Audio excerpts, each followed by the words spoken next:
여러분들 작년에 2023학년도 역대급이었죠. 지금 보니까 우리 작년 수강생들 가운데 거의 50% 이상이 지금 뭡니까? 1차에 최종으로 볼 때 특히 이제 1월부터 들었던 친구들 보니까 굉장히 많이 1차에 붙었더라고요. 그거는 운이야. 실력도 물론 실력이 중요합니다. 운이 왔다고 해서 다 잡는 건 아니지만 지금 여러분들도 마찬가지고 작년에 시험 준비했던 친구들이 정말 운이 좋았죠. 역대급으로 경쟁률이 낮았지. 제가 임용 강의를 지금 이제 중간에 5년간 유학 가 있는 동안 빼놓고는 지금 만으로 올해가 23년인데, 근데 작년처럼 경쟁률이 낮았던 데가 거의 없어요. 물론 예전에 600명 뽑고 700명 뽑던 때도 있었지만 그때는 시험 응시생들도 8,000명, 7,000명 이랬습니다. 근데 작년에는 응시생이 3,700명밖에 안 됐죠. 3,700명인데 400명 이상을 뽑았기 때문에 1차 경쟁률이 6.5대 1밖에 되지 않았어요. 이거는 국가고시에서는 있을 수 없는 경쟁률이에요. 근데 이게 작년으로 그치는 게 아니고, 어떤 제가 들은 정보로는 여러분들 올해도 뭡니까? 올해도 작년 수준을 할 것 같아요. 그러니까 여러분들 이럴 때 기회가 왔을 때 잡아야지, 기회가 항상 오는 게 아니에요. 여러분 2014년으로 제가 기억을 하는데 그때도 제법 많이 뽑았어요. 그래도 그때도 한 10대 1차가 9대 1, 10대 1 정도 이렇게 됐는데 그때는 그랬지. 계속 이렇게 좀 많이 뽑아주겠지라고 생각을 했지만 2015년, 16년부터는 여러분들 알다시피 거의 뽑질 않았어요. 500명, 600명 뽑던 것이 200명 단위로 확 줄어버렸습니다. 그러니까 작년 말고 재작년부터 5, 6년 동안 공부했던 친구들은 너무 기회가 없었던 거예요. 운이 나빴던 거예요. TO를 가지고 우리가 마음대로 할 수 없는 건 알죠. 그건 국가가 재정에 의해서 결정되는 거기 때문에. 그래서 그때 5, 6년 동안 공부했던 친구들은 합격률이 거의 없었어요. 그러다 보니까 임용을 포기하는 사람들이 엄청나게 늘어났습니다. 그래서 7,000명, 6,000명 보던 것이 갑자기 4,000명대로 푹 떨어졌어요. 왜냐하면 해도 안 되니까. 하지만 어쨌든 자, 핵심 메인 아이디어가 뭡니까? 어떻게 하자? 기회가 왔을 때 어떻게 하자? 잡자. 기회가 왔을 때 잡으시기 바랍니다.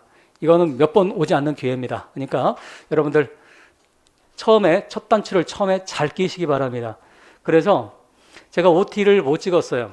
12월 달에 OT를 못 찍었기 때문에 제 강의가 없을 텐데, 그리고 기출 강의도 못 했고, 그리고 항상 기출 해설 강의를 하거든, 12월 달 OT 때. 근데 그것도 못 했고, 그 다음에 이제 그거보다 더 중요한 거는 여러분들이 1년 동안 어떻게 공부를 해야 되는지에 대한 방법론을 제가 여러분들 못 해줬어요.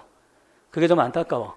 그래서 어떻든 다음 주 정도 되면 여러분들 보면 우리 시간표에 일반 영어 방법론 특강이라고 하는 강의가 있죠. 수요일 날 오후에 하는 거. 그건 뭐냐면 여러분들 그러니까 한 번도 그렇게 하진 않았는데 보니까 좀 더 구체적으로 트위스트 R이 어떻게 접목이 되는지를 좀 설명을 좀 해주고 싶어서 그랬어요. 왜냐하면 작년도 그랬고 재작년도 그랬고 항상 여러분들이 가장 어렵게 생각하는 게 빈칸 추론이잖아. 올해도 여전히 빈칸 추론 문제에서 많이 틀리기도 하고 그랬는데, 그래서 배운 거를 곧장 뭡니까? 작년, 재작년, 지난 3, 4년간의 기출에다가 한번 접목을 어떻게 해야 여러분들 접목을 하는 거 구체적으로 알려주려고 해요. 구체적으로 어떤 식으로 풀어야 되는지를 라인 바이 라인으로 꼼꼼하게 한번 다뤄줄 생각이에요. 시간이 1시간이니까 충분히 뭡니까? 한 문제는 꼼꼼하게 풀어줄 수 있어요. 그렇게 돼서 트위스트를 배운 걸 가지고 이제 뭡니까? 기출의 접목을 곧장 하는 거예요. 기출이 5, 6월 달에 있긴 하지만 그때는 항상 또 양이 많아서 쫓기기도 하고 하기 때문에 그럴 겨를이 없는데 이번에는 좀 그 시간을 집어넣습니다. 근데 아마 여러분들 일반 영어 도움이 많이 될 거라고 생각을 해요. 그렇게 되고, 그리고 또 한 가지는 거기에 여러분들 가운데 지금 공부를 어떻게 해야 되는지는 모르는 사람들이 많잖아. 그렇죠? 그래서 다음 주부터는 여러분들 좀 뭡니까? 이제 특강이 일반 영어 방법론 강의 끝나고도 그렇고 어떻든 가능하면 여러분들 2월이 넘어가기 전까지 저한테 상담 꼭 받으시기 바랍니다. 무슨 말인지 아시겠어요? 상담을 하면 여러분 구체적으로 내가 이제 알려줄 거야. 여러분들 어떻게, 제가 지금 얘기하는 건 제너럴한 얘기밖에 할 수 없잖아. 그죠? 근데 일반 영어, 예를 들어서 일반 영어 만점을 받은 친구하고 일반 영어 빵점을 받은 친구는 같은 방법을 쓰면 안 돼요. 그래서 각각에 맞게 여러분들 커스터마이즈 해서 여러분들 그 좀 알려줄 테니까 그런 식으로 그 공부를 좀 하시기 바랍니다. 꼭 상담 여러분들 그 신청하시기 바라요. 그게 굉장히 도움이 됩니다. 지금 인강 들으시는 분들도 전화 상담을 해줄 테니까 여러분들 그 신청하시기 바랍니다. 인강생들도 그 차별받지 않도록 할 테니까 그 걱정 안 해도 되겠어요. 그다음에 이제 제너럴하게 여러분들 그 잠깐 얘기를 하면 상반기 때는 예전에는 한 재작년 그 이전에는 일반 영어가 굉장히 중요했어요. 여러분들 아마 선배들한테 물어보면 학교 간 선배들이나 주변 선배한테 물어보면 어떤 과목을 해야 됩니까? 라고 물어보면 아마 10중 8구 다 뭐를 해야 된다고 합니까? 일반 영어 열심히 해야 된다고 얘기를 하죠. 그건 반은 맞고 반은 틀려요. 제가 항상 해마다 강조했던 것 중에 하나가 선생님이 일반 영어 선생님이잖아. 근데 일반 영어가 우리 임용에서 가장 과대평가된 과목이에요.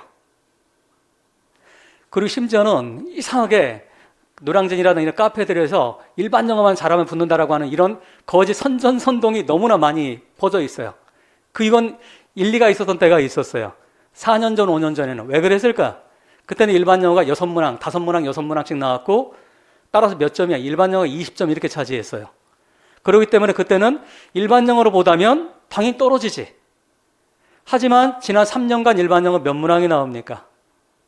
일반 영어 딱 3문항 나와요. 3문항 가운데 여러분들 그래도 시험 준비를 정확하게 이 시험이 어떤 시험인지를 정확하게 알고 준비해야 될 거 아니야. 임용 22문항 가운데 일반 영어 딱 3문항 나옵니다. 그러면 이 3문항을 맞추기 위해서 일반 영어를 막 그 시간을 다 투자한다? 이건 미친 짓이야. 여러분들 단언코 미친 짓이에요.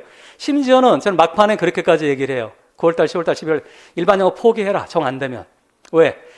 자, 제가 여러분들한테 다른 건 모르겠지만 빈칸 추론 문제하고 썸머리 문제는 다 맞게 해줄 수 있어요. 그거는 확실하게 맞게 해줄 수 있습니다. 근데 왜냐하면 그건 투에스탈 방식으로 다 풀리게 되어 있어. 근데 자, 그게 안 된 사람은 사실 제가 해줄 도리가 없어요. 그래서 하반기에 오는 친구들은 내가 어떻게 해줄 도리가 없지만 1월 달부터 공부한 친구들은 충분히 그건 가능해요. 포기할 필요도 없지만 심지어 자, 준비가 안 된 친구라 하더라도 썸머리 문제는 트위스트를 가지고 하면 여러분들 이거 99.9999% 다 맞출 수 있어. 여러분들 작년 시험 봤던 친구들 한번 물어보세요. 되는지 안 되는지. 이건 무조건 될 수밖에 없어. 왜? 어차피 썸머리 문제는 정해져 있어. 패턴이 딱 정해져 있기 때문에 그 패턴만 열심히 연습하면 돼. 기껏 해봤자 가장 넓게 본다고 해봤자 4개, 5개 패턴밖에 되지 않아요. 그러니까 그 패턴을 1년 내내 연습하는데 그걸 어떻게 틀립니까? 틀리고 싶어도 틀릴 수가 없어. 그래서 썸머리 문제 4점은 여러분들 무조건 먹고 들어가는 거야. 맞고 들어가는 거야. 그 다음 그럼 몇 문항 나왔어요? 2문항 나왔지? 2문항이면 그러니까 12점이니까 일반 영어 3문항 4점, 4점, 4점, 12점 나오거든? 2문항 이제 8점 남았죠? 8점에 빈칸 문제 몇 개야? 각각 하나씩 4점이지 빈칸 문제. 그렇죠? 그러면 빈칸 문제는 어느 정도까지 하면 여러분들 어느 정도까지 하면 둘 중에 하나는 맞출 수 있어. 보통은 한 문제는 어렵게 한 문제는 좀 그냥 평범하게 이렇게 낸단 말이지. 그 다음에 서술형 문제는 여러분들 어느 정도 봅니까? 독해가 조금만 된다 하더라도 빵점 나오지는 않아요. 부분 점수는 받을 수 있어.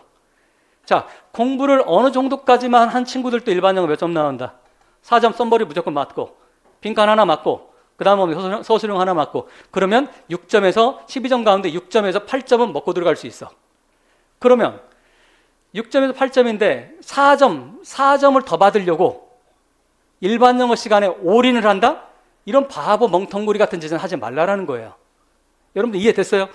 어차피 우리한테 주어진 시간은 몇 년이야, 여러분들? 10년 아니지? 여러분들 얼마가 주어져 있어요? 11개월이 주어져 있지? 그치? 이제 1월 우리 초니까 11개월 주어져 있습니다. 더 냉정하게 얘기하면 10개월이 주어져 있어. 그치? 11월에 시험 봐야 되니까.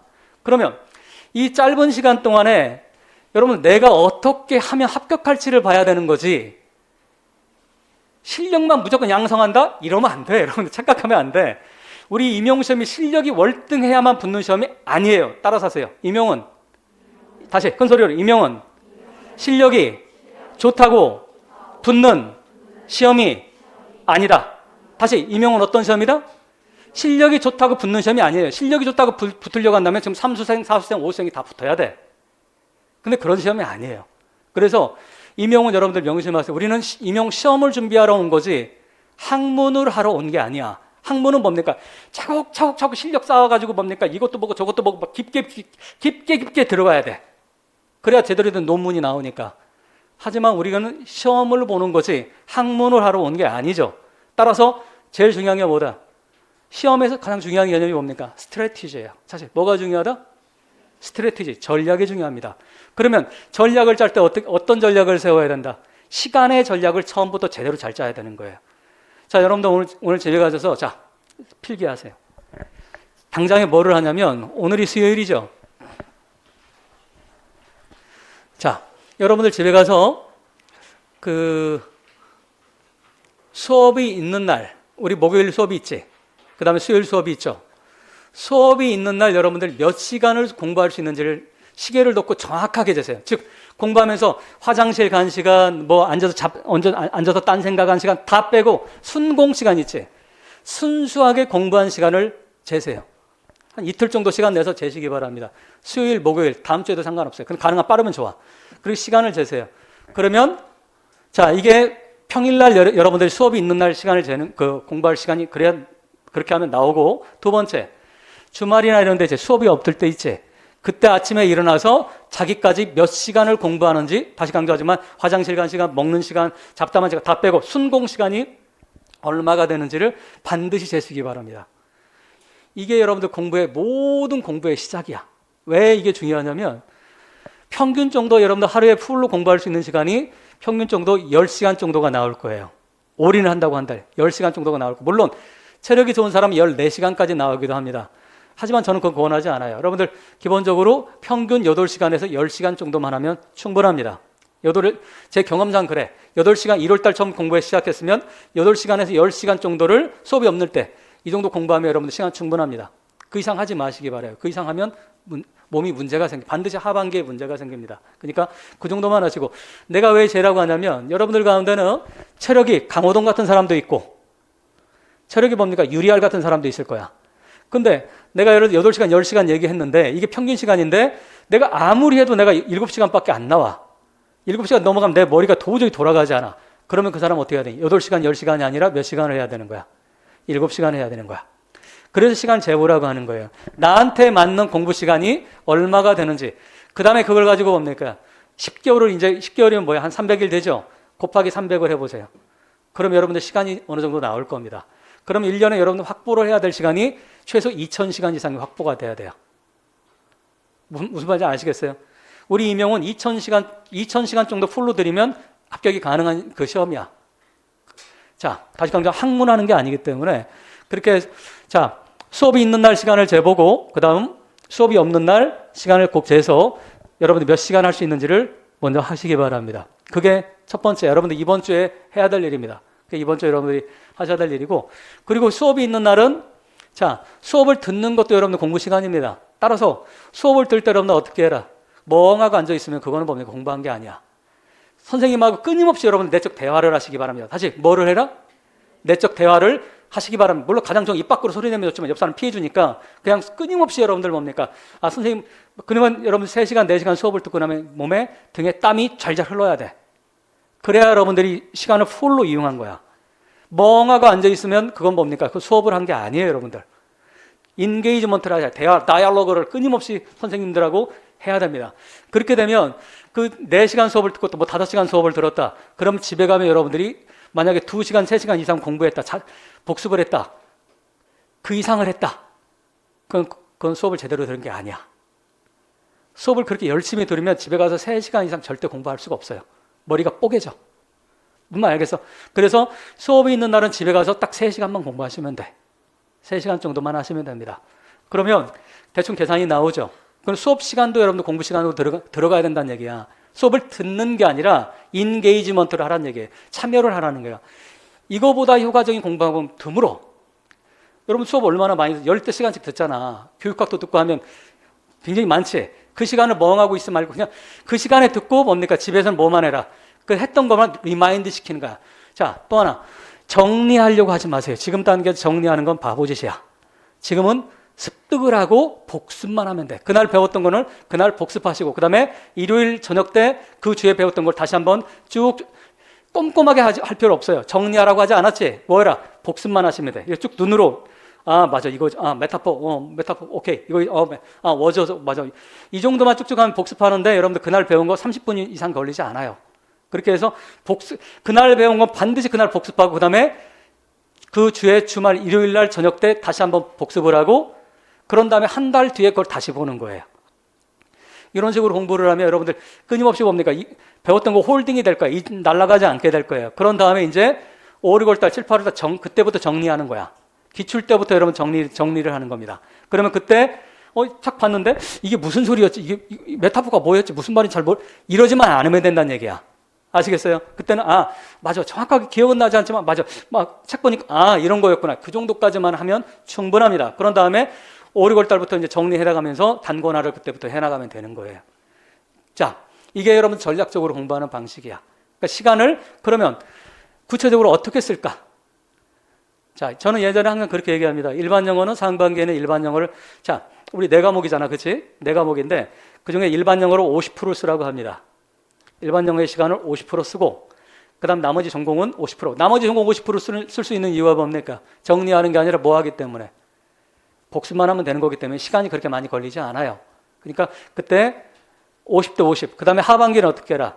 일반 영어 20이나 30만 쓰시면 됩니다. 하반기 7월 달부터 일반 영어를 만약에 더 시간을 쓴다. 그럼 100점 100패야. 무슨 말인지 알겠어요? 상반기에는 일반 영어를 조금 비중을 쓰시면 됩니다. 근데 예전에 제가 항상 50대 50 이런 식으로 심지어는 60대 40 이렇게 쓰라고 했었는데 지금은 일반 영어 한 30에 40만 써도 충분합니다. 40만 쓰세요.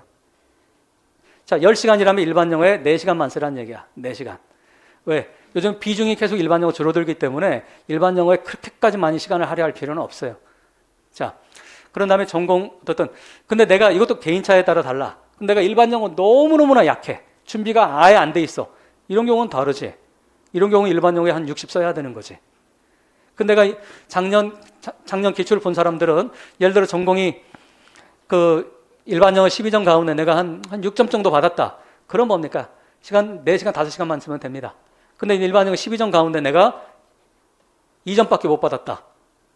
이러면 그건 다른 얘기예요. 2점밖에 못 받아서 3점, 4점, 2, 3, 4 이렇게 받았다는 얘기는 일반 영어가 거의 되어 있지 않다는 소리이기 때문에 일반 영어는 시간이 오래 걸리잖아. 잘 늘지 않아요. 그렇기 때문에 시간이 있는 상반기에 해야 된다는 얘기를 하는 거예요.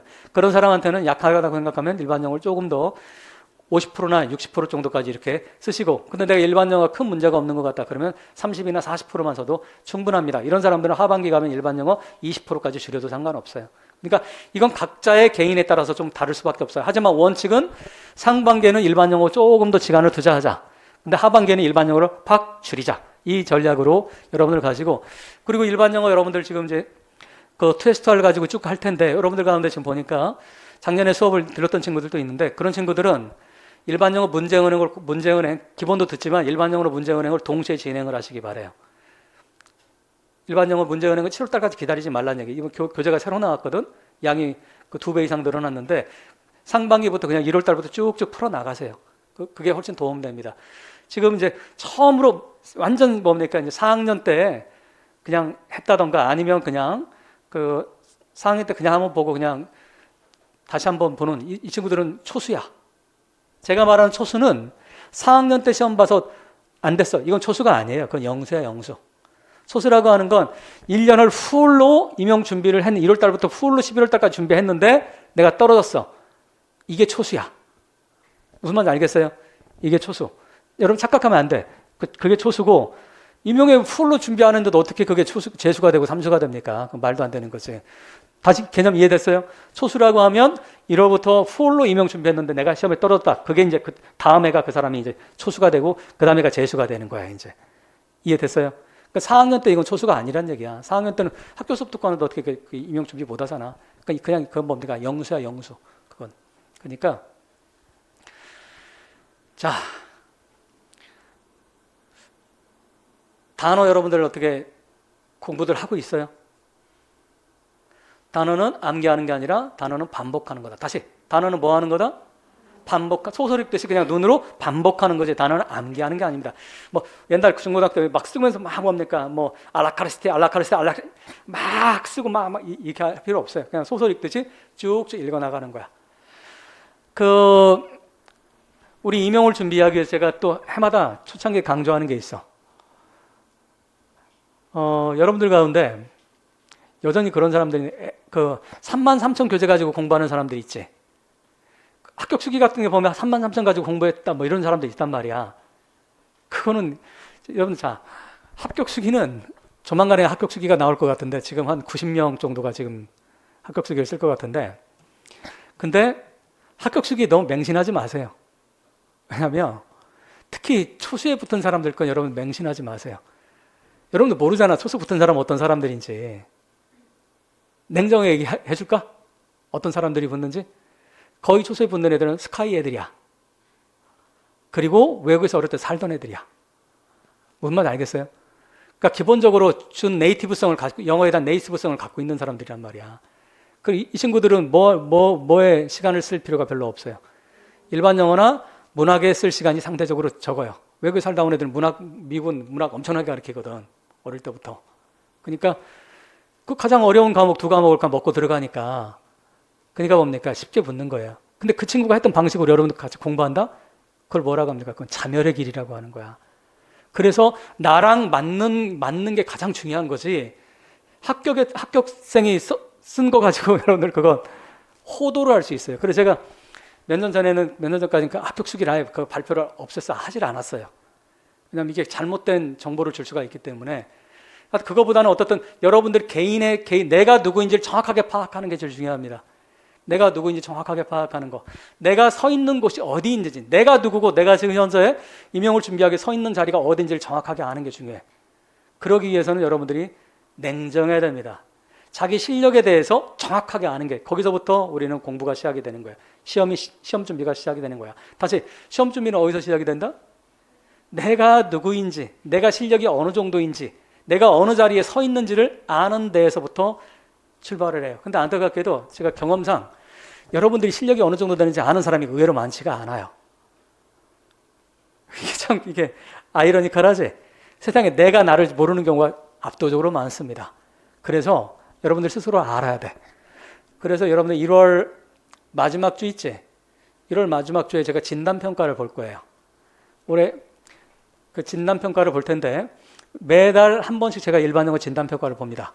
지금까지 없었던 일이야. 왜냐하면 올해 이렇게 많이 뽑을 때 가능하면 이럴 때 붙어야 되기 때문에 제가 뭡니까? 엑스트라로 이런 걸 좀 집어넣습니다. 그러니까 진단평가를 보고 그걸 가지고 제가 여러분들 아마 상담을 해줄 거야. 그럼 진단평가를 보면 여러분들이 어느 정도가 되는지. 이 진단평가는 예전에 제가 썼던 자료야. 그때 이 진단평가의 점수 내가 데이터를 가지고 있어요. 몇 점인 애들이 합격을 했고 몇 점인 애들이 불합격했는지 알기 때문에 그 진단평가를 보면 여러분들이 어느 정도 얼마를 더 올려야 되는지 이걸 제가 여러분들 얘기를 해줄 테니까 그걸 이용하시면 되겠고. 자, 내가 누구인지 아는 게 중요하다고 했지. 첫 번째 이미 내가 얘기했어요, 여러분들한테. 내가 누구인지 아는 거. 자, 설명하세요, 나한테. 뭐 얘기해줬어, 선생님이 여러분들한테? 내 체력이 얼마나 되는지, 내가 시간을 이게 첫 번째라고 했지. 내가 시간을 얼마나 쓸 수 있는지, 이게 첫 번째. 이게 내가 누구인지 아는 첫 번째입니다. 내가 시간을 얼마나 쓸 수 있는지. 다시 강조하자면 7시간밖에 못 쓰는데 내가 9시간 쓰려고 한다. 이건 자살행위야. 7시간에 맞으면 나는 7시간만 하면 됩니다. 그 이상 하면 안 돼요. 다시 강조하자면 반드시 하반기에 문제가 생겨. 몸살이 걸려 병원 간다든가 이런 일이 해마다 벌어지는 일이야. 그러니까 무리하지 마시기 바랍니다. 내가 누구인지 아셔야 돼. 자, 시간을 내가 몇 시간 쓸 수 있는지. 두 번째. 그 다음에 여러분들, 자, 아까 제가 보케브러리 얘기했지? 33,000 제가 보지 말라고 그렇게 얘기를 합니다. 보케블이 여러분들 가운데도 특히나 아까 합격생들이 33,000 얘기하는 친구들이 제법 있어. 근데 공통적인 현상이야. 어떤 친구들일까? 장수생들이야. 무슨 말인지 알겠어요? 내가 처음에 모두에 여러분들한테 뭐라고 했어요? 우리는 시험을 준비하러 왔지 학문을 하러 온 게 아니라고 했지.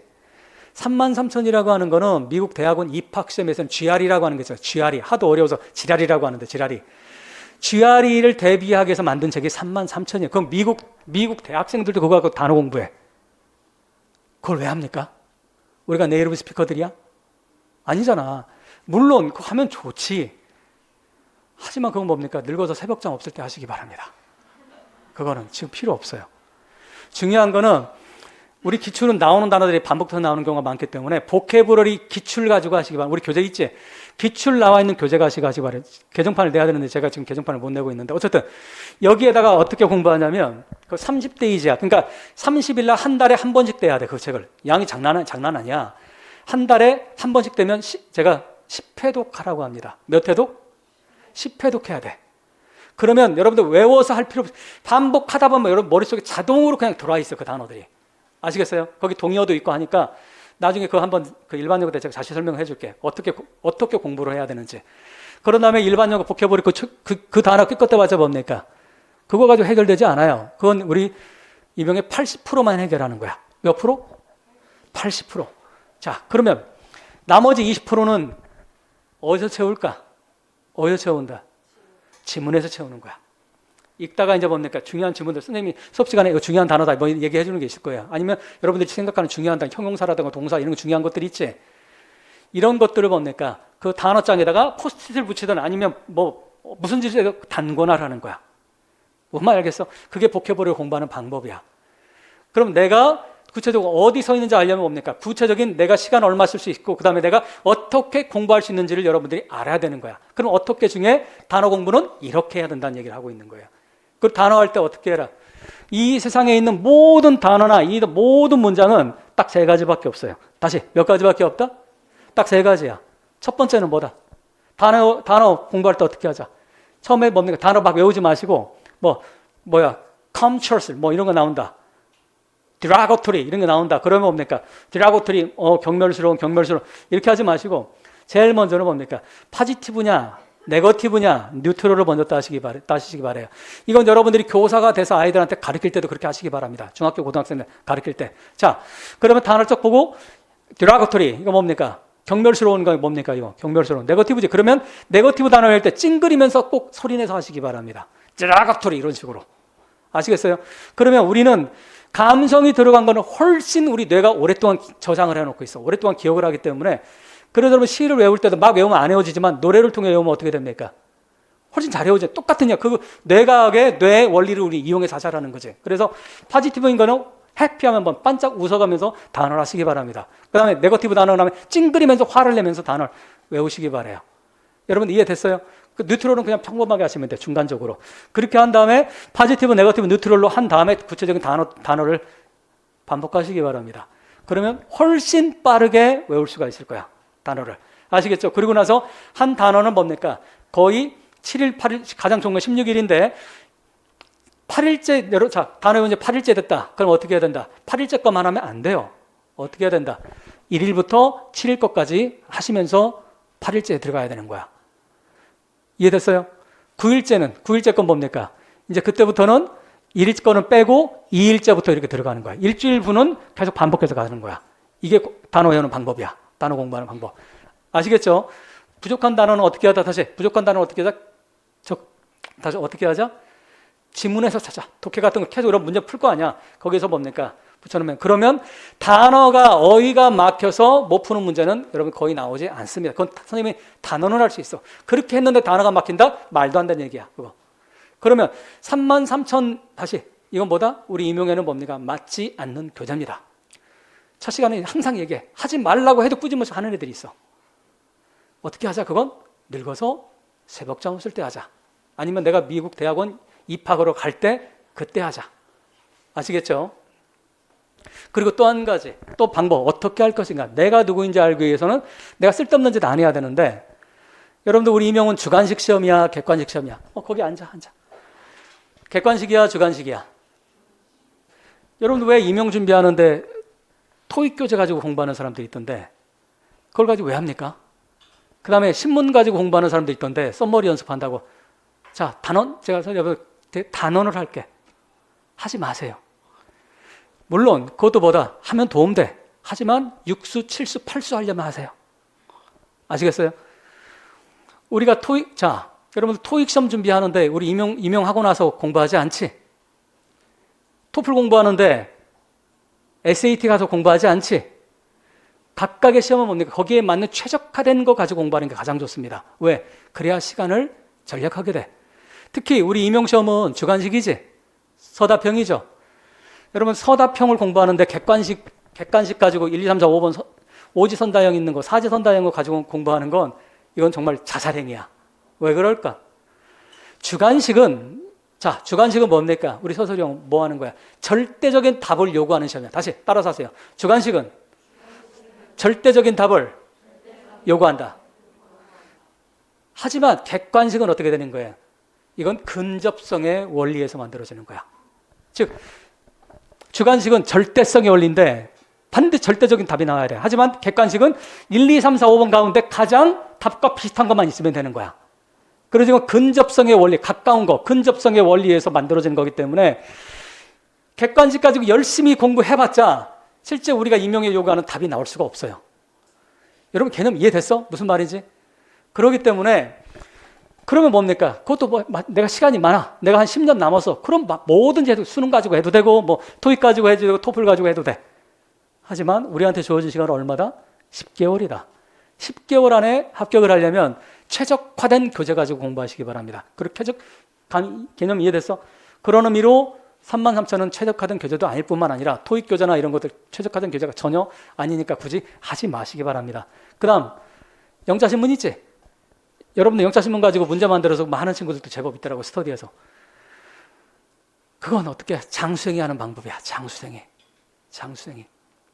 이제 뭡니까? 기본 교재 다 해서 TSR 기본도 끝내고 유형도 끝내고 기술도 끝내고 문제 읽는 거 끝내서 그 다음 모의고까지 해서 더 이상 볼 게 없는 거야. 너무나 많이 봤기 때문에. 그런 친구들한테는 오케이. 근데 그렇게 되면 최소 3수 4수가 되는 거야. 근데 초수 재수 때 합격하려면 굳이 볼 필요 없습니다. 왜냐하면 얘기했잖아. 그거 하는 이유가 썸머리 때문에 하는 거거든. 썸머리는 여러분들 그거 따로 할 필요 없어요. 이때 선생님 그거 100점 다 맞게 해줄 수 있어. 썸머리 문제는 그냥 하라는 대로 하시기 바랍니다. 그럼 무조건 다 맞을 수 있어. 그러니까 썸머리를 맞추기 위해서 4점 썸머리를 맞추기 위해서 영자신문 가지고 스터디를 하는데 하지 마세요. 그럴 필요 전혀 없습니다. 개념 이해됐어요? 자, 그럼 정리하면 시간의 문제라든가 방법 어떻게 공부해야 되는지에 대한 건 여러분들이 대략적으로 얘기를 했는데 더 디테일한 얘기 더 있지만 여기까지 진도 나가야 되니까 이렇게 여기까지 끝내고 개념은 좀 이해됐죠? 어떻게 구체적으로 해야 되는지. 집에서 수업 있는 날은 어떻게 하자? 복습만 하자. 그날 배운 거 복습만 하자. 그리고 교육학도 있지 여러분들. 교육학 20점. 교육학이 최근에 비중이 줄어드는 추세인 건 알죠? 교육학은 웬만큼 하면 뭡니까? 18점, 19점 다 주지. 교육학이 요즘 그냥 그건 이미 평가원에서 그렇게 하자고 지침이 있어요. 교육학은 어렵게 되지 말자라는 지침이 있습니다. 그렇기 때문에 교육학 가지고 여러분들 뭐 어마무시하게 뭡니까? 한다던가 그럴 필요는 없어요. 교육학 선생님들이 하라는 것만 하면 기본적으로 18점, 19점은 우리 영어과 학생들은 다 나옵니다. 그러니까 그것도 선생님들이 하라는 대로 그분이 전문가시니까 선생님들이 하라는 대로만 딱 하고 끝내세요. 교육학은 일주일에 이틀 이상 쓰면 절대 안 됩니다. 다시 내가 교육학이 너무 약해. 그런 사람은 좋아. 이틀. 하지만 저는 교육학은 하루나 1.5일을 쓰라고 얘기합니다. 다시 교육학은 수업 포함해서 교육학 수업까지 포함해서 하루나 1.5일 이상을 쓰면 안 됩니다. 왜? 우리 영어는 전공의 내용이 많기 때문에 전공 수업을 전공 공부할 게 너무 많습니다. 그게 타 과목하고 큰 차이예요. 우리는 영어 전공 안 해도 네 과목이 따로 있잖아. 만만치가 않기 때문에 우리말로 안 돼 있잖아. 타 과목들은 다 우리말로 돼 있잖아. 그러니까 그 교육학의 시간을 하루나 1.5일 이상은 가능하면 쓰지 마시기 바랍니다. 그렇게 하시고 그래도 충분합니다. 사실 교육학은 그 정도만 해도. 그 다음에 마지막으로 여러분들 금요일 날 하는 영어학 있죠. 우리 앤드루 선생님이 하는 영어학 단과. 영어학 원서 강독 여러분들 그 앤드루 선생님 강의가 참 좋아요. 강의가 좋고 하기 때문에 그리고 올해도 그렇게 해마다 그 앤드루 선생님이 하는 원서 강독에서 그래 출제가 많이 됩니다. 그러니까 가능하면 영어학이 좀 약하다고 생각하는 분들은 그 앤드루 선생님 그 뭡니까 금요일 날 하는 단과 저는 추천합니다. 그 들어도 여러분들 도움이 많이 될 거라고 생각을 해요. 자, 거기까지 이제 대충 얘기를 했고, 자, 우리 교재 한번 볼까요? 자, 영미문학개론 새로 나왔죠. 이번에 4판이 이렇게 나왔는데 원래는 예전에는 영미문학개론이 아니었고 제가 영미시의 이해라는 교재로 제가 99년도에부터 강의했던 교재가 있어요. 근데 최근에 뭡니까? 제가 그걸 절판을 시키고 그냥 별로 다루질 않는데 어쨌든 영미문학개론이 이제 올해로 이제 4판이 이렇게 나오게 됐는데 처음에 2014년에 이게 책이 나왔어요. 2014년에. 그 뒤로부터 영미시의 이해는 이제 제가 절판을 했는데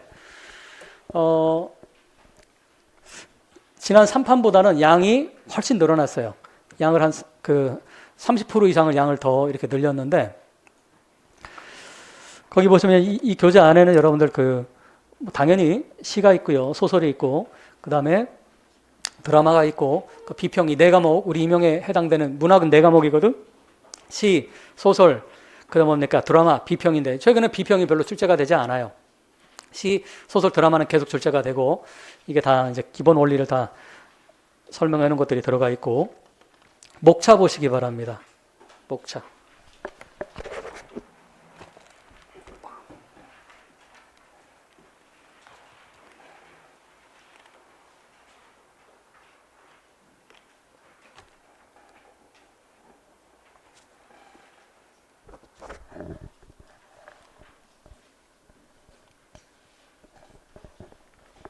아, 마스크 좀 벗었으면 좋겠다. 그치? 마스크. 저는 벗어도 되는 줄 알고 학원한테 문의했더니 아직은 실내에서는 마스크 벗는 게 안 풀렸다고 하네. 그래서 답답해. 자, 목차 보시기 바랍니다. 컨텐츠 차례. 거기 보시면 문학 기초이론 있지? 문학 기초이론은 여러분들 아마 강의가 여러분들 아마 학원에서 다 넣어줄 겁니다. 영미시 특강이라고 하는 이름이 그 문학 기초이론이거든. 그거 여러분들이 이번 주말에 다 들으시기 바랍니다. 기초이론을 이게 이제 제가 문학은 통시적 방법론과 공시적 방법론이 있다고 얘기를 하는데, 통시라고 하는 건 문학사를 얘기를 하는 거예요. 즉 문학사에서 누가 중요한 작가인지 그걸 쭉 훑어보는 거야. 왜? 어차피 우리 임용에 출제되는 건 중요한 작가들이 출제가 되기 때문에. 즉 통시, 시간을 쭉 관통해서 이렇게 보는 걸 통시적 방법론이라고 합니다. 우리 영문학에서는. 그 다음 그게 아니라 시간과 관련 없이, 그러니까 공간적으로 그냥 있는 거, 그건 시간에 관련 없다고 해서 공시라고 합니다. 근데 우리 임용에서는 출제 빈도가 통시보다는 공시가 거의 99.9%죠. 통시는 지난 10여 년간 나온 적이 없어요. 그 공시적 방법론이 압도적으로 중요하기 때문에. 그래서 통시적 방법론도 문학사도 제가 문학사의 흐름 그걸 중심으로 하는 게 아니라 중요한 작파의 작품 중심으로 해서 제가 다룹니다. 왜? 작품 중심으로 다루는 게 이제 공시적인 방법인데, 메타포, 퍼스니피케이션, 아이러니 이런 거 찾는 게 공시적이라고 얘기를 하는 거예요. 그러니까 우리 교재에 있는 문학 기초이론에 있는 거는 통시적 방법론에 해당되지만 우리 임용에 맞게 강의 구성은 그렇게 하지 않았습니다. 그래서 그냥 중요 작품 중요 작품, 그다음에 그러니까 소넷이 어떤 것이고, 그다음에 리듬과 라임이라든가 이런 형식적인 거를 제가 기초이론에 다 다뤘습니다. 그러니까 여러분들 그거는 어떻게 해라? 주말에 들으시기 바랍니다. 우리 조교는 학원한테 얘기해서 내가 얘기했다고 강의 넣어주라고 꼭 얘기하고. 그렇게 하면 문학 기초이론은 여러분들 원래는 이거는 대학교 1, 2학년 때 하는 거예요. 대학교 1, 2학년 때 이걸 합니다. 기초잖아요. 그 다음에 이제 파트 2로 보시기 바랍니다. 거기 보시면 문학 기본이론이라고 있죠. 문학 기본이론. 우리 문학의 이론의 기본이라고 할 때 보통은 크게 2가지를 우리가 문학의 이론의 기본이라고 합니다. 이론의 기본이 있고 이론의 심화가 있거든. 심화는 여러분들 우리 3, 4월에 다루는 거예요. 기본은 1, 2월에 다루는 거고. 그리고 당연히 제일 중요한 거는 기본이 제일 중요하겠지. 이론, 기본입니다. 즉 다시 강조합니다. 이론엔 기본이 있고 심화가 있습니다. 이 기본에 해당되는 2가지 가장 큰 개념이 바로 어떤 거다? 거기 나와 있는 figurative language라고 하는 개념. 이거는 해마다, 올해도 마찬가지고 해마다 매번 출제가 되는, 가장 많이 출제가 되는 거죠. figurative language라고 하는 거. 그 다음 2번째는 phase 2, 2번째 국면이라고 하는 2번째 단계, 국면. 이거는 literary device라고 합니다. literary device를 이제 우리가 같이 다루게 됩니다. 그런 다음에 이제 part 3로 가시기 바래요. 이게 이제 3, 4월에 이제 다루게 될 텐데, part 3 보면 literary element라고 하는 게 있어요. 문학적 요소라고 하는 게 있습니다. 문학적 요소.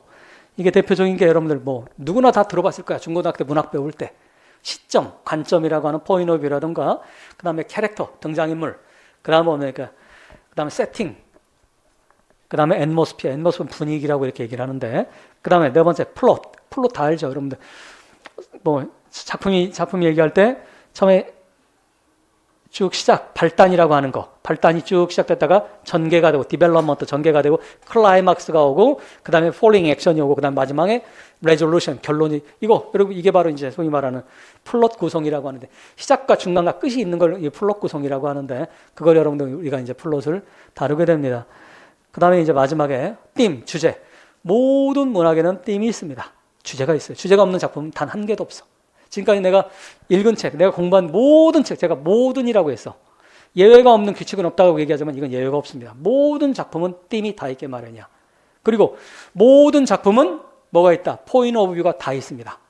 포인트 오브 뷰가 없는 작품 단 한 개도 없어요. 만약에 여러분들이 포인트 오브 뷰가 없는 작품 찾으면 박사학위 쓰면 돼. 그걸로.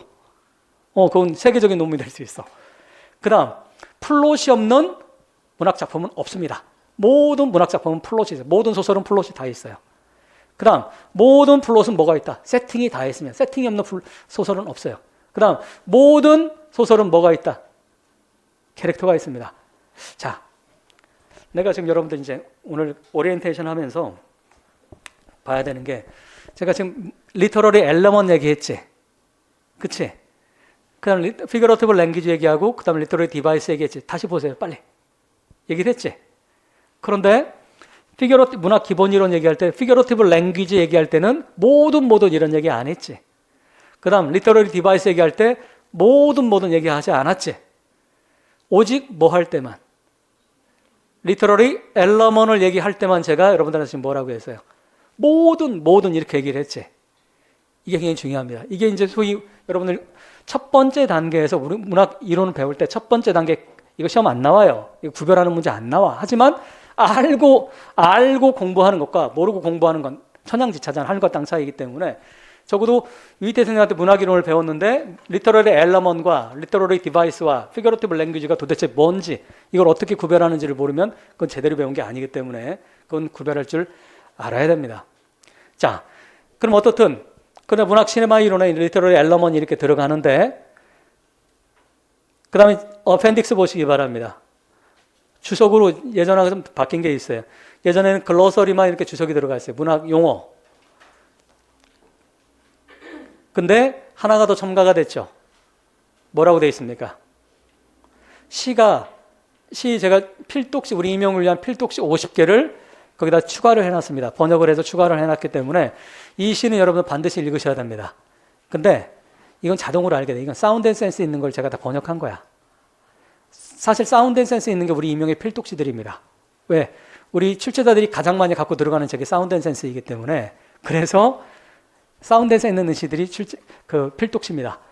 올해가 아니 작년이었지, 이제 벌써 2023학년도 그 메어리 올리버가 출제가 됐지. 여러분들 메어리 올리버가 출제가 됐어요. 메어리 올리버의 블랙 체스넛 트리라고 하는 거. 근데 이거 제가 최종 찍기 할 때 메어리 올리버를 다뤘어요. 근데 블랙 트리를, 나무를 한 게 아니라 블랙 스네이크를 제가 다뤘어.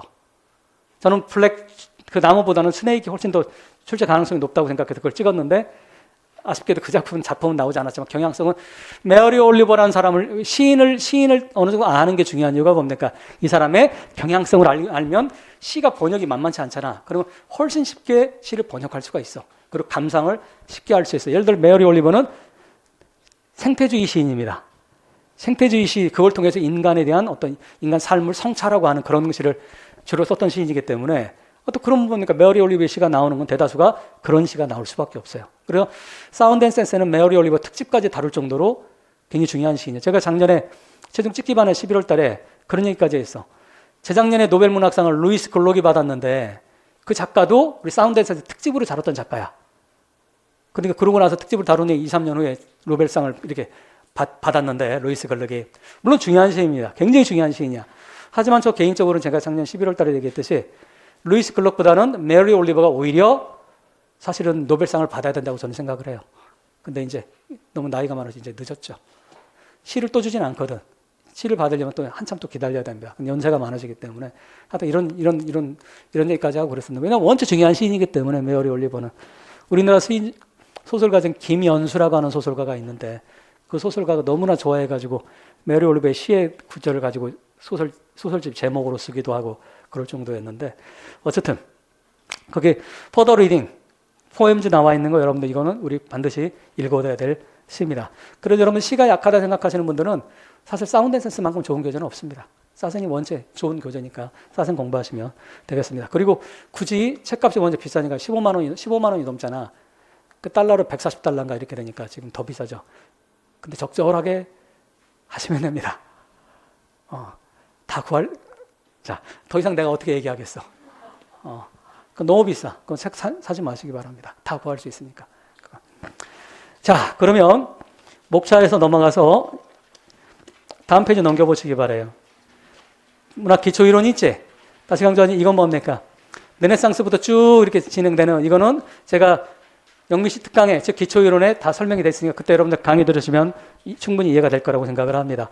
그 장 어디로 가시냐면 60페이지로 가시기 바랍니다.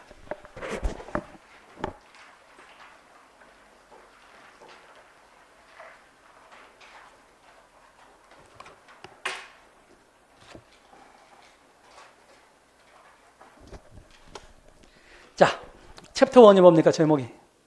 큰 소리 읽어볼까? 다시 큰 소리 읽으세요. 오리엔테이션이지. 즉 우리 문학이론을 공부할 때 가장 기본이 되는 걸 한번 다뤄보는 건데 오리엔테이션이라고 하는 게 뭐예요, 여러분들? 내가 대학교 1학년 때 합니까? 2학년 때 합니까? 오리엔테이션은 1학년 때 하지. 왜? 처음 왔을 때 길잡이를 역할을 해주는 거지. 그래서 우리가 그런 거지. 돈만 밝히는 사람, 머니 오리엔티드 이렇게 얘기하지. 명예만 밝히면 너 오리엔티드 방향성을 얘기를 하는 거지. 방향성은 처음에 잡아야 되는 거죠. 그래서 문학이론의 방향성을 어떻게 뭐부터 잡자, 여기로부터 잡자라고 얘기를 하는 겁니다. 가장 기본이지. 그러니까 거기 보시기 바래요. 리터러리 엘러먼이라고 하는 개념이 있지. 그 다음에 두 번째 패러그래프에 가세요. 뭐라고 되어 있어요? 리터러리 디바이스라고 하는 개념이 있지. 자, 그러면 리터러리 엘러먼이 뭔지 같이 한번 읽어볼까요? 자, 시작. 자, 읽으세요.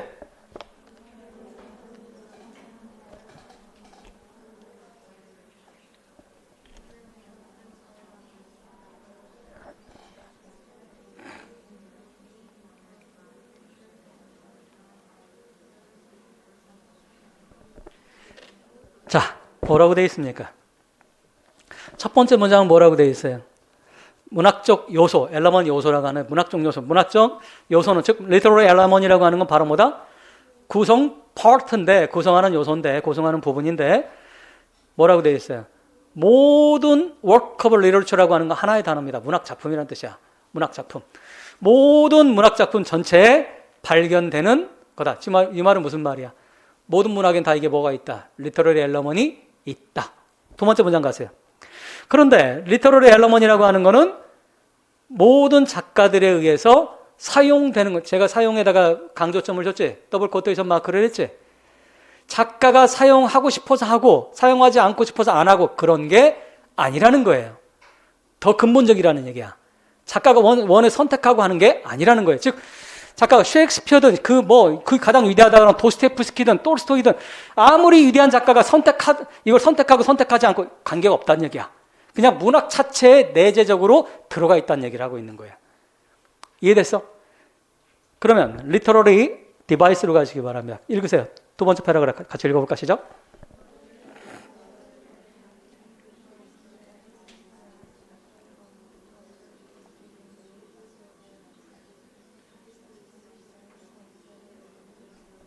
자, 설명 나와 있지?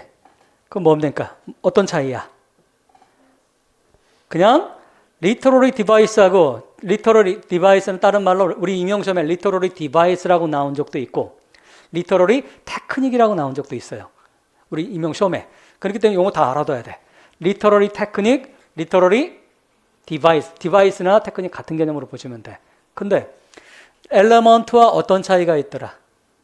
자, 여러분 우리 공부라고 하는 건 항상 핵심을 포착하는 능력이 중요하지. 공부를 잘하는 사람과 못하는 사람의 차이는 뭡니까? 공부를 못하는 사람은 시간을 열심히 시간을 들여서 해. 하지만 어떤 게 핵심이고 어떤 게 부차적인지 구별 못하지. 어떤 게 센터고 어떤 게 주변부인지를 구별 못하지. 어떤 게 원칙이고 어떤 게 예외인지를 구별 못하지. 공부를 못하는 사람들의 특징이야. 뒤죽박죽 섞여 있지. 그럼 항상 뭡니까? 어떤 게 핵심이고 어떤 게 부차적인지를 찾아내는 능력이 공부의 핵심이야. 공부를 잘하는 사람의 방법이지. 능력이지. 자, 핵심이 뭡니까? 지금 여러분들 읽었잖아. 어떤 게 핵심이야? 저자가 사용을 할 수 있는가 아닌가 그 차이라고 했지. 리터러리 엘러먼은 바로 뭐라고 되어 있어요? 거기에 어떤 작가가 사용하는 표준화된 방법이다.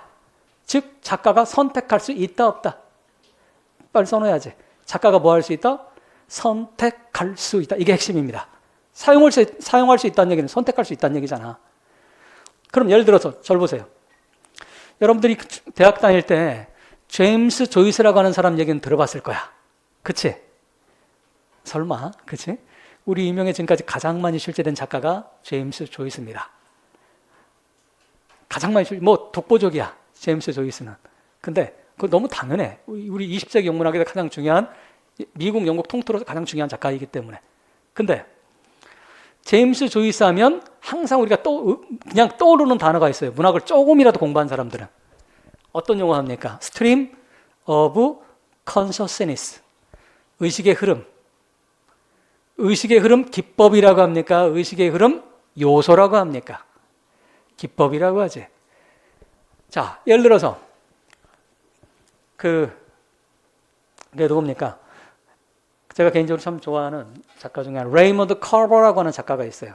대성당을 쓴 그 레이먼드 카버.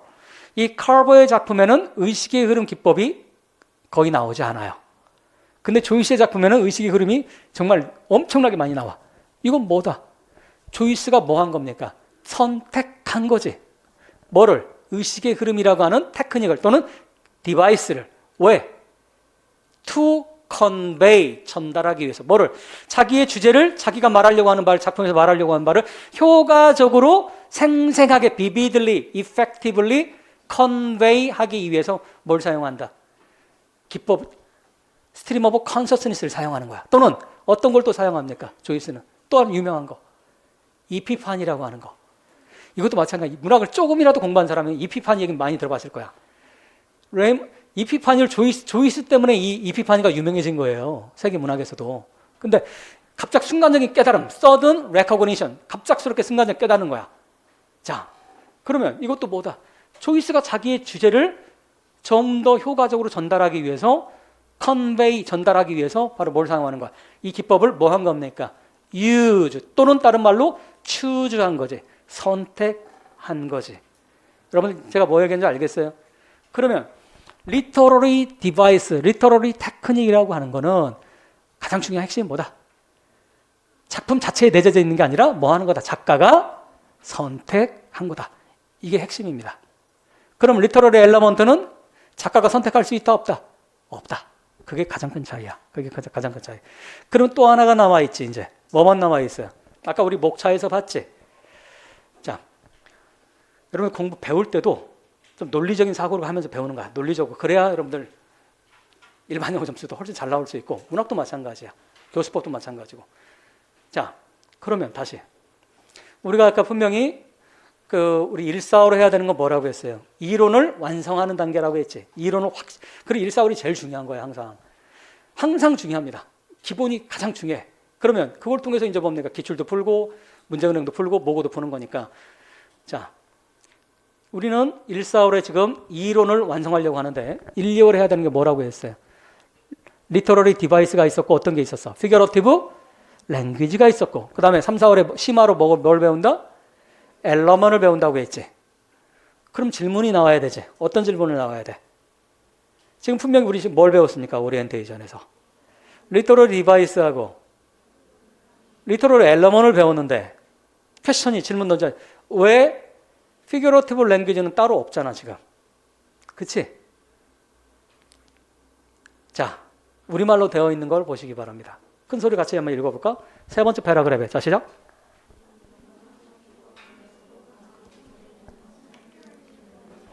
다시 읽으세요. 큰 소리로 시작.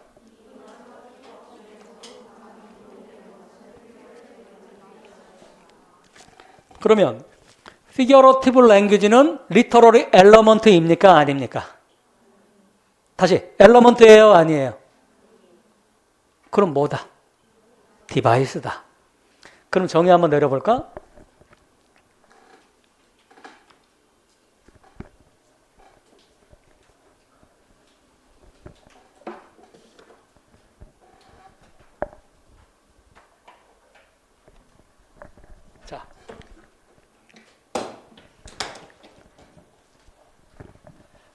리터러리 엘러먼이 있고 리터러리 디바이스가 있지. 그러면 지금 피겨러티브 랭귀지가 있지. 이것과 이건 관련 없다고 했지. 그치? 이것과 이거의 관계는 그럼 뭡니까? 어떤 관계일까? 그렇지. 거기 뭐라고 돼 있어요? 문학적 기법 중에서도라고 돼 있지. 그러면 이 기법, 리터러리 디바이스 안에 뭐가 있는 거예요? 피겨러티브 랭귀지가 있는 거지. 이해됐어? 그러면 자, 논리적으로 한번 생각해 봅시다. 모든 피겨러티브 랭귀지는 리터러리 디바이스이다. 맞습니까? 틀립니까? 다시. 모든 피겨러티브 랭귀지는 리터러리 디바이스이다. 맞습니까? 틀립니까? 맞지. 이게 뭐라고 했어? 리터러리 디바이스라고 했잖아. 이 안에 뭐가 있어? 피겨러티브 랭귀지가 있지. 따라서 모든 피겨러티브 랭귀지는 뭐다? 리터러리 디바이스이지. 맞아? 맞지? 그러면 역으로 모든 리터러리 디바이스는 피겨러티브 랭귀지이다. 설명하세요. 그림으로. 어디에 해당되지 않아? 지금 제가 빗살근 이 부분은 바로 뭐가 되는 거야? 이 부분, 빗살친 부분. 얘는 리터러리 디바이스이긴 하지만 뭐는 아니다. 피겨러티브 랭귀지는 아니다라는 거지. 이게 구별하는 게 우리 기본 이론의 시작입니다. 그럼 여러분 목차로 다시 가보시기 바라요. 목차로 다시 가세요.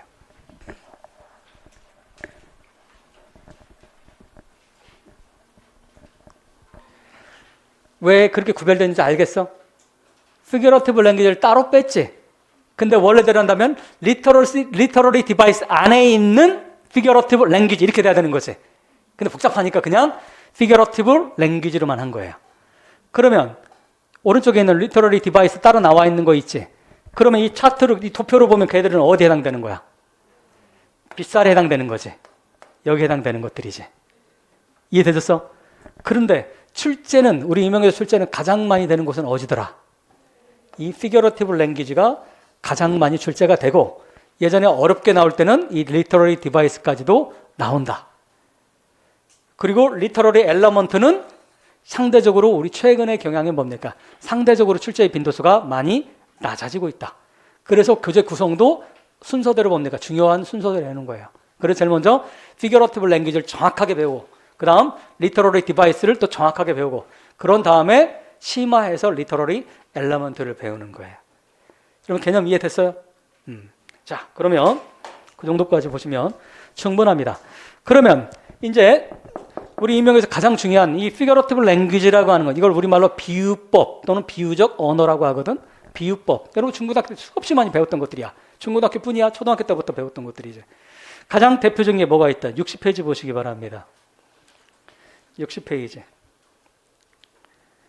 밑에서 6번째 줄부터 보시기 바라요. 비유적 언어는 이렇게 되어 있는 거 있지? 즉, figurative language란 이렇게 된 가장 큰 소리로 읽어볼까? 시작.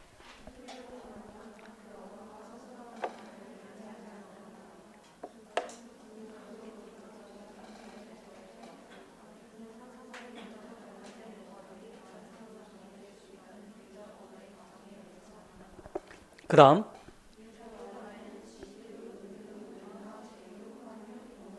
자, 이제 우리는 그 영어로 합시다.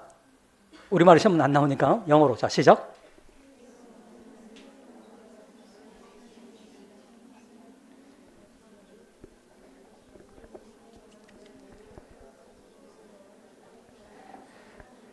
자, 이게 바로 뭐다? 우리 임용을 위해서 준비해야 될 가장 기본이라고 하는 게, 우리 시험은 이 범위 바깥에서 출제된 적이 없어요. 따라서 물론 이 바깥에도 더 있어. 박사과정 가면 더 복잡한 게 있어. 하지만 우리 임용은 따라서 생각하자. 잊지 마시기 바랍니다. 우리 임용은 출제 범위가 어디까지다? 대학교 4학년 졸업 수준까지야. 대학원 수준이 아닙니다. 따라서 인트로덕션 수준에서 출제가 된다. 명심하세요. 다들 어떤 수준?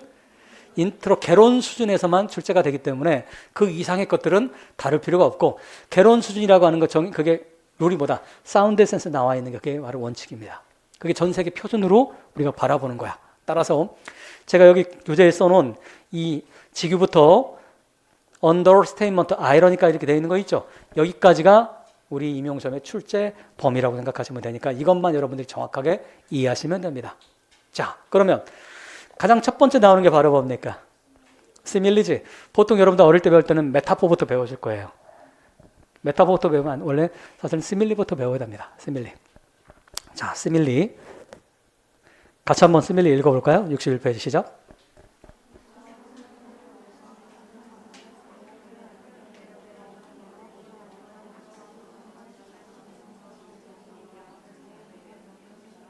자, 형광펜 거시기 바랍니다. like, 이건 우리가 꼭 외워야 됩니다. 알아야 돼. like, as, 이건 우리 다 아는 거야. 뭐뭐처럼, 뭐뭐듯이. 하지만 as가 실제 시험에 나오면 굉장히 어렵습니다. 왜 그럴까? as는 접속사도 있고, as는 뭐뭐, 로서란 뜻도 있고, 그래서 as가 나오면 굉장히 까탈스러워요. like가 나오면 제일 쉽지만, as가 나올 때 훨씬 시험 문제가 어려워져. 그 다음, 세 번째, as if. 이게 이제 여러분들 중고등학교 차이가 나는 우리 임용 수준이야. 그 다음에 similar to, 그 다음 resemble, seem, then 이런 것이 다 뭐다? 시밀리에 해당되는 단어들이 되는 거예요. 만만치가 않습니다. 근데 자, as if부터는 as if, 여기 다음부터는 우리가 임용에 그렇게 많이 출제가 되진 않았습니다. 가장 많이 출제가 되는 건 as입니다. as가 제일 어렵고 가장 많이 출제가 됩니다. 여러분들 뭐 굳이 디테일하게 설명 안 해도 대충 뭐 시밀리 모르는 사람 없잖아. 그렇죠? 근데 어딜 보시냐면 그게 맨 아래 보시기 바랍니다. 사실은 제가 이거 칠판에 써주면서 해야 훨씬 여러분들 이해가 편한데, 자, 우선 그 마지막 문장에 거기 보시면 로버트 번즈, 밑에 세 번째 줄에 로버트 번즈 이렇게 나와 있지? 같이 한번 읽어볼까요? 시작.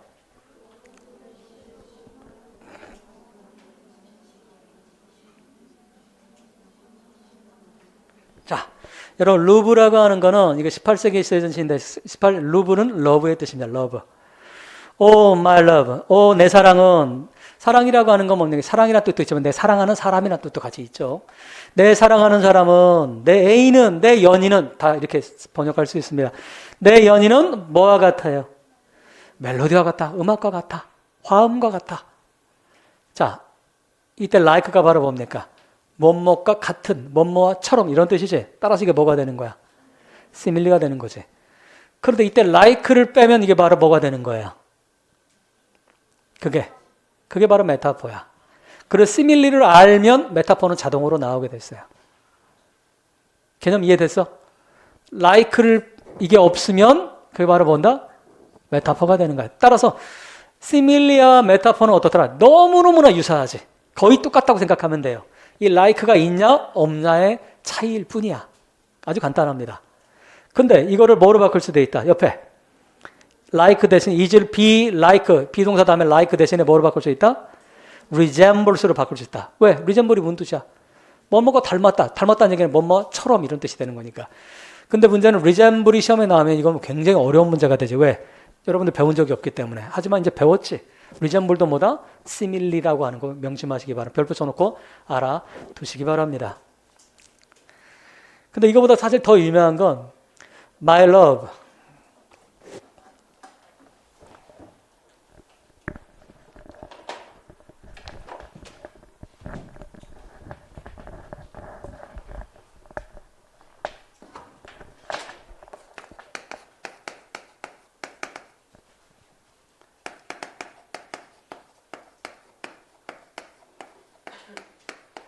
자, 같이 한번 읽어볼까?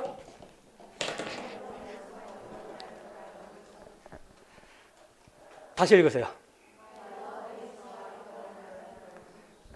이거를 resemble로 바꾸세요. 어떻게 돼? 어렵지 않지? 이거를 메타포로 바꾸세요. 자, 제가 여러분들한테 오늘 이따가 두 번째 시간에, 2강 시간에 메타포에 대해서 제가 두 가지를 여러분들 머릿속에 꼭 집어넣으라고 여러분들 얘기해 줄 텐데, 그 중에 하나가 이겁니다. 이게 없으면 바로 뭐가 되는 거야? 메타포가 되는 거지. 자, 여러분들 거기에 60페이지 다시 가보세요. 60페이지. 60페이지 아까 읽었던 밑에 8번째 줄. 거기 읽었던 거 있지? 같이 읽으세요. 비유적 언어는 시작. 도대체 여러분들 읽었는데 이해가 안 되잖아. 그렇죠? 이론 설명이 이렇게 어려워. 말이 너무 어렵습니다. 근데 이런 거야. 여러분들 우리 실라부스에 여러분들 이걸 꼭 매주 가지고 다니시기 바래요. 지난 몇 년간하고 이번 시간제 바뀐 게 제가 항상 그 문학 시간이 1시간 30분, 1시간 40분밖에 항상 쓰질 못했어요. 근데 제가 이번에는 단과 강의를 다 뺐어. 그 단과 강의가 다 사운드 앤 센스 강의를 작년 강의로 다 대체해서 제가 단과를 일부러 뺐습니다. 그냥 사센 교재가 16판이 나와야 되는데 이번에 또 안 나왔어. 그러니까 제가 15판으로 한 4년, 5년 강의하다 보면 좀 지겨워서 똑같은 내용이잖아, 그거는. 그래서 예전 강의로 다 그냥 인강만 이렇게 그냥 판매하는 걸로 바꿨어요. 그러니까 오후 시간이 제가 시간을 쓸 수가 있어. 그래서 시간을 제가 예년보다 40분을 또 늘렸어요. 일반 영어도 그렇고 문학도 그렇고. 왜냐하면 이 문제를 좀 풀어야 돼. 이거를. 왜냐하면 실제적으로 여러분들 이 문제은행 있잖아. 여기 나와 있는 문제 풀잖아. 문학은 여러분 만점받을 수 있어. 충분히 만점받을 수 있습니다. 문제 어려워. 굉장히 양도 많고. 근데 그래서 실라부스 보면 매번 여러분 푸는 거 나와 있지. 집에서 여러분 꼭 풀어오셔야 돼. 이게 특히나 처음 보니 굉장히 중요합니다. 왜 중요하냐면 이론을 여러분들이 제대로 이해하고 있는지 아닌지를 정확하게 파악할 수 있어. 이 문제를 보면. 그 기본 이론 문제 잠깐 보시기 바래요. 기본 이론 문제. 자, 그냥 펴놓으세요. 여러분들 8페이지 펴놓기만 해. 자, 그러면 자, 제일 먼저 해야 되는 건 뭐냐면 여러분들이 피겨러티브 랭귀지인지 아닌지를 구별할 줄 알아야 돼. 거기서부터 출발해야 되는 거야. 어떤 게 피겨러티브 랭귀지인지 아닌지 알아야 되잖아. 그렇지 않아? 이거 피겨러티브 랭귀지입니까? 아닙니까? 이거 피겨러티브 랭귀지예요? 아니에요? 근거돼서요. 왜? 왜 그래? 우선 like가 있고 좋아. 그럼 like 없다고 하면 없다고 생각하고 하세요. 없어. 근데 어떻게 알 수 있어요, 여러분들이? 어떻게 알 수 있어? 설명하세요. 자, 아까 읽었던 거 다시 가세요. 60페이지에 뭐라고 읽었어요, 여러분들이? figurative language란, 즉 비유적 언어란 뭐다? 근데 이해가 안 되잖아, 그치? 자, 그래 항상 여러분들 공부할 때는 자, 항상 세 단계가 내 머릿속에 확실하게 있어요. 세 단계가. 첫 번째, 이론의 단계야. 개념의 단계. 일사후리 하는 이론의 단계. 두 번째, 그거를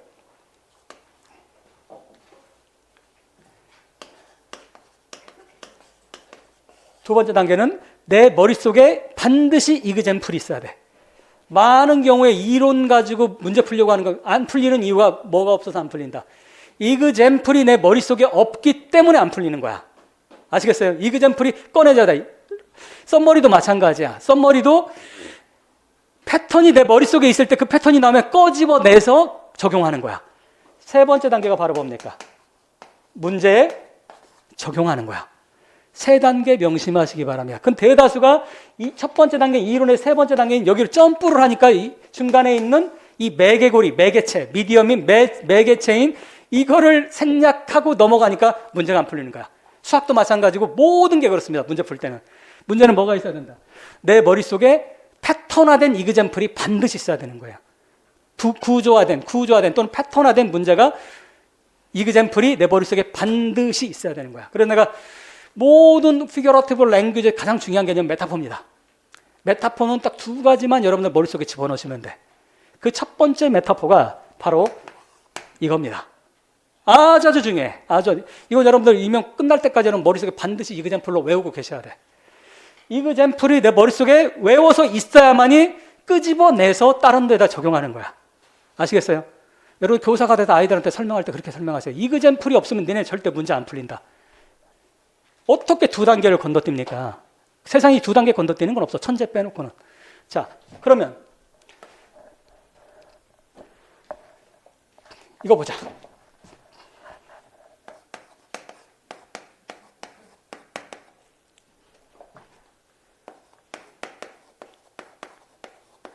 자, 읽으세요. 뭐야? 다시 뭡니까? 주어가 뭐야? 이거지. 그 다음 이거 뭡니까? 보어지. 우리 문법으로 따지면. 얘가 자 처음 나왔으니까 우리를 얘를 A라고 합시다. 뭐 어려운 거 아니지? 여러분 한글 사랑해? 세종대왕 막 좋아서 미치겠어? 그럼 기억으로 하세요. 기억. 뭐 가라고도 돼. 상관없어. A야. 얘는 뭡니까? 내 애인이 교사다. 이건 뭡니까? 내 애인이 교사. 맞지 이건? 그치? 이건 뭐야? 같은 거지. 가지. 다른 사람이 아니잖아. 이해됐어? 너무너무나 중요한 개념이야. 너무너무나. 이런 걸 우리 뭐라고 한다? 이거를 스테인먼트라고 하는 거야. 진술, 서술. 스테인먼트. 그냥 서술해주는 거. 누굴 서술해주는 거야? 내가 사랑하는 애인을 교사라고 그냥 서술, 설명해주는 거야. 서술해주는 것 뿐이야. 당연히 내 사랑은 뭡니까? 내 애인은 사람이지. 맞지? 또 뭐로 할까? 내 애인은 또 뭘 수 있어? 내 애인은 또 뭐 있어? 뭐 여자야. 그럼 my love is a girl. 오케이. 똑같지? A가 A지. 설명하세요. 이제 설명할 수 있겠지? 응용하세요. 응용. 지금 봤지? 이건 뭐야? 내 사랑은 A지. 근데 이건 뭐야? 사람이 장미일 수 있어? 여러분, 사람이 장미일 수 있어? 없어? 외우지 말고 잘 이해하시고 따라오시기 바랍니다. 자, 사람은 장미일 수 있어요? 없어요? 없지. 사람은 동물일 수 있어? 없어? 개나 돼지는 될 수 없지. 그러니까 이건 뭐야? 같은 거야? 다른 거야? 따라서 이거 뭐라고 하는 거야? B라고 안 해도 상관없다니까? 나라고 해도 상관없어. 자, 이걸 여러분들 이게 우리 문학이론의 가장 기초가 되는 개념이야. 이게. 그러면 자,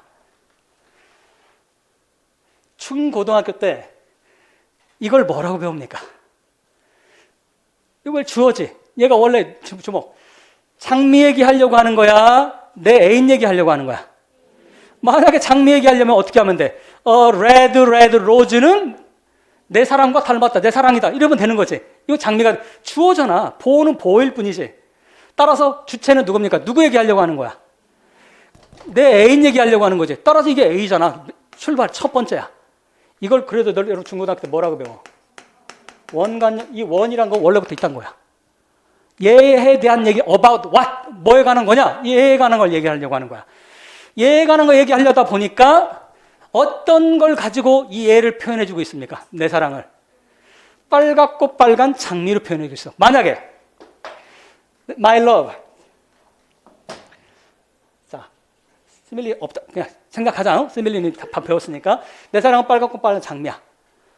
근데 무슨 얘기 도대체 하려고 하는 거야? 내 사랑에 대한 얘기 하는데 그 수많은 수십억 가지 되는 사물들 가운데 누구 비유하고 있어?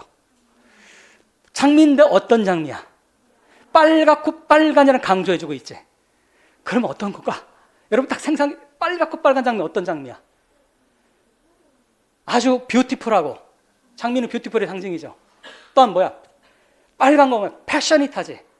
열정적이고 정말 뷰티풀한 사람이라는 걸 설명하려고 하는 거지. 그게 바로 우리 인명의 출제가 되는 거야. 이거 작년, 재작년 항상 그렇게 나오면 밑줄 그어놓고 이거 의미 설명하는 게 나온단 말이야. 서술형 문제로. 그러면 만약에 내 사랑은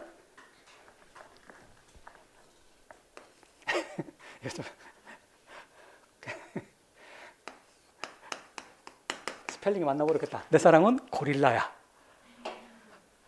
또는 내 사랑은 컴파스의 다리야. 컴파스 딱딱한 그 다리야. 컴파스와 같아. 이러면 어떻게 될까?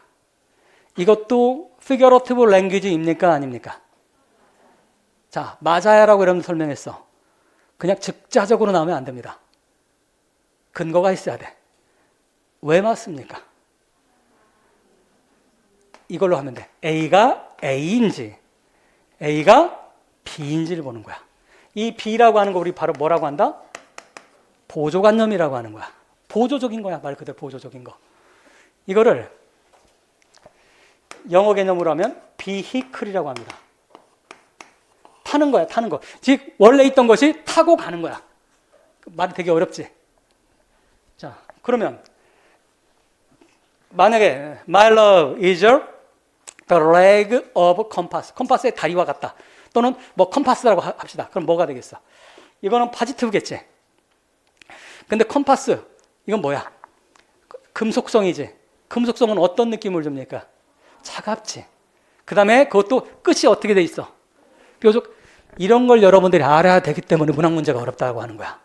이게 문학 문제가 어려운 점은 이 사물들에 대해서 여러분들이 모르면 답을 제대로 쓸 수가 없어요. 올해도 그랬고 작년에도 그랬고 재작년에도 항상 우리 시에서 그렇게 출제가 돼. 근데 늡니다. 공부하세요. 배우면 돼. 여러분들 배우면 돼. 자, 그런데 그러면 컴파스를 썼다는 얘기는 뭐겠어? 내 사랑이 어떤 사람이다. 다시 차갑고 그 다음에 끝이 뾰족하지. 그게 뭡니까? 심지어는 좀 약간 잔인까지는 아니더라도 너무나 냉정하고 심지어는 괴롭힐 것 같은 그런 느낌을 주는 거지. 그렇게 답을 쓰는 거야. 개념 이해됐어요? 자, 그러면 이제 여러분이 첫 번째 단계 공부를 해야 됩니다. 그러면 기본 이론을 배울 때, 우리 문학 이론 배울 때 가장 첫 번째 단계는 바로 어떤 거다? Literary device, 그 안에서도 figurative language인지 아닌지를 찾는 게 첫 번째 단계가 되는 거예요. 자, 다시 뭐다? 첫 번째 단계는 뭐다? figurative language인지 아니면 그냥 statement인지. 자, 최근 몇 년 전에 제가 예를 잘 쓰는 그 박지성이라고 들어봤어? 아, 여러분 좀 아웃 오브 데이트 된 비유다. 박지성이 옛날 GS 칼텍스 선전 나온 게 있었어요. I'm your energy. 들어본 것 같지 않아? I'm your energy. 자, statement이야, figurative language야. 사람이 에너지일 수는 없잖아. 사람이 석유야? 그럼 여러분 집에 차에 보면 내가 박지성이 콸콸콸 들어가나? 아니잖아. 따라서 그건 뭐가 되는 거예요? figurative language가. 이제 개념 좀 이해됐어? 아직까지 완벽히 몰라도 상관없어. 하지만 개념은 여러분 이제 이해됐어? 그러면 첫 번째는 figurative language인지 아닌지를 구별할 수 있는 단계가 바로 첫 번째 단계가 되는 거예요. 그 다음 두 번째 단계. 그러면 두 번째 단계가 됐으면 figurative language라면 이놈이 simile인지 personification인지 메타폰인지 아이러니인지 시넥터키인지 미타남인지 구별하는 거. 그건 어렵지 않아요. 그건 이제 다음 시간부터 쭉쭉 배울 거고. 그런 다음에 그거 했으면 A가 뭐고 B가 뭔지를 여러분들 구별할 줄 알아야 되는 거야. 다시 뭐를 구별할 줄 알아야 된다? A가 뭐고 B가 뭐고. A가 뭡니까? 여러분들 원래 있던 원관념이라고 하는 거고, B라고 하는 건 보조관념, 따로 figurative language, figurative한 거야. 비유적인 표현이야. 비유적인 거. 이건 literal한 표현이 되는 거. 원래 있던 건 literal, 있는 그대로 literal이잖아. 자, 그냥 우리는 저 여러분하고 나하고 약속합시다. 그냥 우리는 A와 B라고 합시다. A, B. 그다음 세 번째는 이게 바로 세 번째가 바로 뭡니까? 우리 임용시험 출제야. 의미 설명하는 거야. 의미가 바로 뭡니까? 이 figurative language를 도대체 왜 썼냐 이 말이지. 그러면 여러분들 머릿속에 뭐가 빨리 떠올라야 돼? My love가 떠올라야 되는 거지. 내 사랑은 빨갛고 빨간 이걸 쓴 이유가 뭐냐 이 말이지. 이해됐어? 그럼 뭐 하면 되는 거야? 그거 설명하면 되는 거지. 이 단계가 바로 세 번째 단계가 우리 임용시험에 출제가 되지만 또 가장 어렵고, 그래 올해 문제도 그렇고 다시 강조하자면 뭡니까? 우리 임용에서 가장 어렵게 나온다면 바로 이 세 번째 단계가 출제가 되기 때문에 어렵게 나오는 거예요. 3년 전에는 저 두 번째 단계가 출제가 됐어. 드라마틱 아이러니를 내놓고 시츄에이셔널 아이러니를 내놓고 이것이 사용된 곳을 찾아서 쓰시오 이렇게 나왔어. 우리 임용에 출제. 그러면 그건 두 번째 단계에서 낸 거지. 의미 물어본 게 아니야. 그건 상당히 쉬운 문제야. 제일 어려운 건 뭐다? 세 번째, 저걸 왜 썼냐 저렇게. My love를 왜 red rose를 왜 썼냐라고 물어보는 것이 가장 어려운 문제가 되는 거예요. 여러분 개념 이해됐어? 이거를 바로 연습시켜주는 게 문제은행에 나온 기본 이론 그 문제입니다. 자, 그러면 기본 이론 문제 여러분 잠깐 봅시다.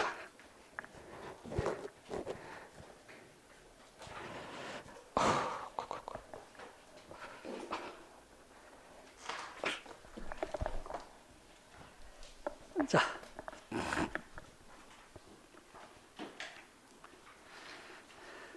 1번 보시기 바랍니다. 8번에 1번. 8페이지에 1번. 자, 여러분, 자, 혹시 책이 준비 안 돼 있는 사람 손 한번 들어볼래요? 대다수가 안 돼 있구나. 그럼 오늘 안 하겠습니다. 안 할 테니까. 여러분들 이건 어차피 우리가 7, 8월 교재니까 미리미리 풀어보세요.